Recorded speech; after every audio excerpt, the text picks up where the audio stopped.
भक्तों हर हर महादेव। आइए रामायण नित्य पाठ्यक्रम में रामायण की चौपाइयों गायन करें, उनका भावार्थ समझें। पिछले भाग में हमने गाया कि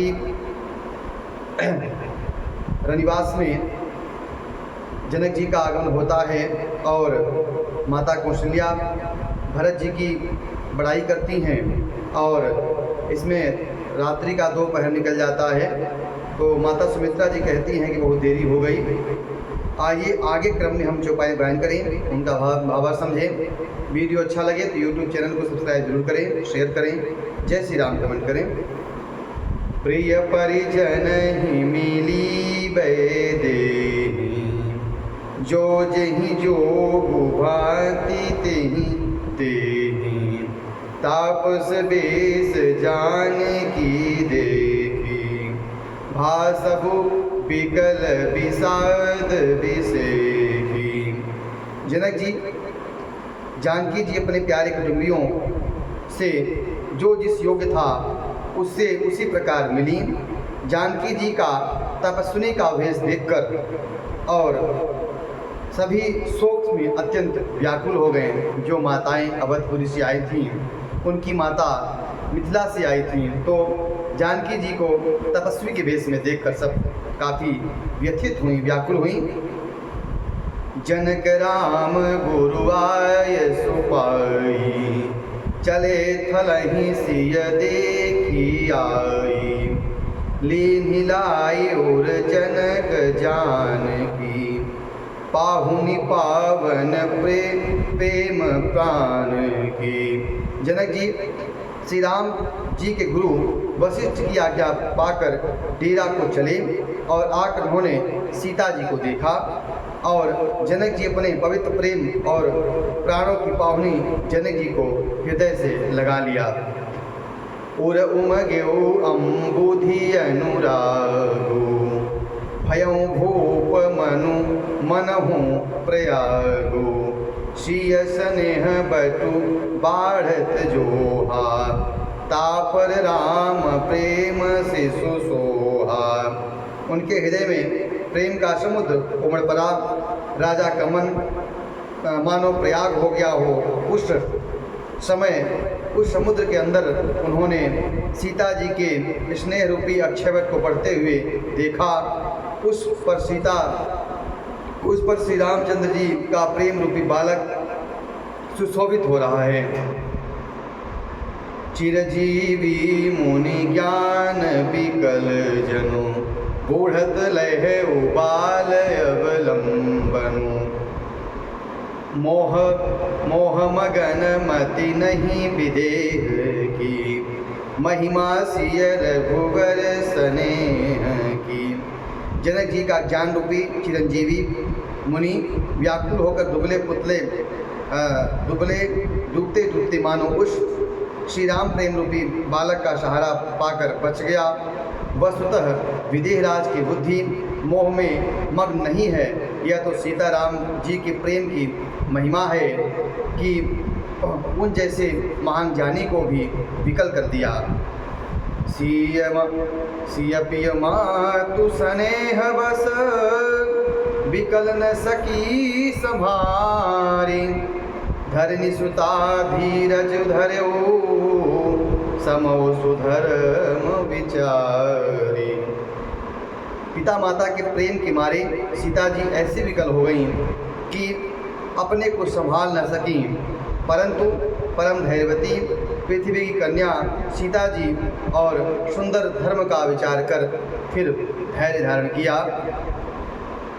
तापस बेस जनक सिय देखी, भयउ प्रेम परितोष विषेखी, पुत्र पवित्र किए कुल दो, सुजस धवल जगु कह सबको। सीता जी का तपस्विनी वेश देखकर जनक जी प्रेम मग्न हो गए और उन्हें काफ़ी संतोष हुआ और कहा, बेटी तुमने दोनों कुल पवित्र कर दिए, तेरे निर्मल यश से सारा जगत उज्जवल हो रहा है, ऐसा सब कोई कहते हैं। ऐसा जनक जी ने माता जानकी से कहा। जीति सुर सरी कीरति सरी तोरी, गवन कीन विधि अंड करोरी, गंग अवनि थल तीनी बडेरे, यही किए साधु समाज घनेरे। आगे जनक जी माता जानकी से कहते हैं कि तेरी कीर्ति रूपी नदी देवनगी गंगा जी को जीत कर करोड़ों ब्रह्मांडों में बह चली। गंगा जी तो पृथ्वी पर 3 ही स्थानों हरिद्वार, प्रयागराज और गंगा सागर को बड़ा तीर्थ बनाया, पर तेरी इस कीर्त नदी ने तो अनेक संत समाज रूपी को तीर्थ स्थान बना दिए। पितु कह सत्य स्नेह सुबानी, सिय सकोचि महुमन हूँ समानी, पुनि पुनि मातुलीनी उरलाई, सिखया सित हित दीनि सुहाई। फिर पिता जनक जी ने स्नेह और सच्चे सुंदर वाणी कही, परंतु अपनी बड़ाई सुनकर सीता जी मानो संकोच में समा गई। पिता माता उन्हें फिर हृदय से लगा लिया और हित भरे सुंदर सीख और आशीष दिए। कहत न सीय सकुचि मन माही, यहाँ बसत रजनी भल नाही, लखि रुख रानी जनायउ राऊ, हृदय सराहत शील सुभाऊ। सीता जी कुछ कहती नहीं, परंतु उनके मन में सकुचा रही हैं कि रात में यहाँ रहना अच्छा नहीं है। रानी सुनैना जी ने जानकी का रूप देखकर उनकी मन की बात समझ गईं, राजा जनक जी को जना दिया। तब दोनों अपने हृदय में सीता जी के शील और स्वभाव की सराहना करने लगे। बार बार मिली भेंट सिय, विदा कीन्हि सन्मानी, कही समय सिर भरत गति, रानी सुबानी सयानी। राजा रानी ने बार बार मिलकर हृदय से लगाकर और सम्मान करके सीता को विदा किया। चतुर रानी ने समय पाकर राजा से सुंदर वाणी में भरत जी के दशा का वर्णन किया। सुनि भूपाल भरत व्यवहारू, सोन सुगंध सुधा शशि सारू, मुदे सजल नयन पुलकेतन, सुजहु सराहन लगे मुदित मन। सोने में सुगंध और सुधा में चंद्रमा के सार, अमृत के समान भरत जी का व्यवहार सुनकर राजा ने अपने जल से भरे नेत्रों को मूंद लिया। वे शरीर से पुलकित हो गए और मन में आनंदित होकर भरत जी के सुंदर यश की सराहना करने लगे। सावधान सुनु सुमुखी सुलोचनी, भरत कथा भव मंद विमोचनी, धर्मराज नय ब्रह्म विचारो, यहाँ जथामति मोर प्रचारो। वे बोले, हे सुमुखी, हे सुनैनी, सावधान होकर सुने। भरत जी की कथा संसार के बंधन से छुड़ाने वाली है और धर्म, राजनीति, ब्रह्मचार, इन तीनों विषयों में अपनी बुद्धि के अनुसार मेरी थोड़ी बहुत गति है, अर्थात मैं इनके संबंध में कुछ जानता हूँ। सोमति मोरी भरत महिमाही, कहे काह छल छुअति न छाही, विधि गणपति यही पति शिव सारद, कवि कोविद बुद्धि बुद्धि विसारद। वह धर्म मेरी बुद्धि भरत जी की महिमा का वर्णन तो क्या करे, छल करके भी उसकी छाया तक को नहीं छू पाती।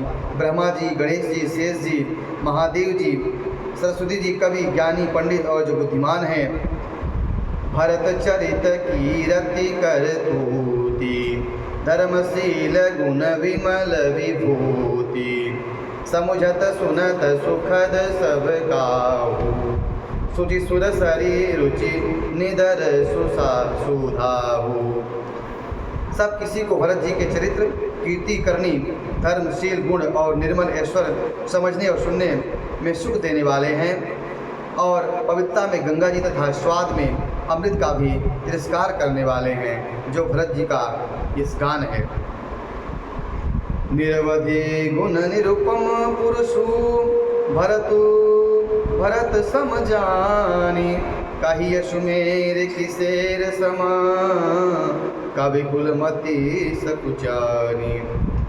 भरत जी असीम गुण संपन्न और उपमा रहित पुरुष हैं। भरत जी के समान बस भरत जी ही हैं, ऐसा जानो। सुमेर पर्वत को क्या शेर के बराबर कह सकते हैं, इसलिए उन्हें कवि समाज की बुद्धि भी सच्चा गई इनकी उपमा देने में। आज की कथा यहीं तक। अगले भाग में हम आगे की चौपाइयों का वर्णन करेंगे, जिसमें राजा जनक जी भरत जी के स्वभाव का वर्णन करते हैं। उस प्रसंग को हम अगले भाग में गाएंगे, सुनेंगे। वीडियो अच्छा लगा हो तो यूट्यूब चैनल सब्सक्राइब जरूर करें, शेयर करें। जय श्री राम कमेंट करें। हर हर महादेव।